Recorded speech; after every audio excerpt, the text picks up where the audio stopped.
Pietro Riva ha vinto la quarta edizione della mezza maratona di Treviso. Alle spalle del ventenne piemontese, tesserato per le Fiamme Oro, il compagno di squadra Paolo Zanatta con 1 minuto ed 11 secondi di stacco.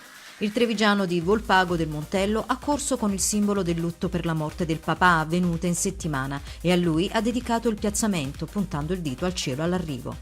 Kenya protagonista invece in campo femminile, dove la 19enne Viola Chepngetich ha fatto corsa a sé sin dai primissimi metri, aiutata per un tratto di gara dal connazionale James Kibet. Ad ospitare la quarta edizione della mezza maratona organizzata dall'ex campione azzurro Salvatore Bettiol è stato il lungo rettilineo ai piedi delle mura sia alla partenza che al traguardo.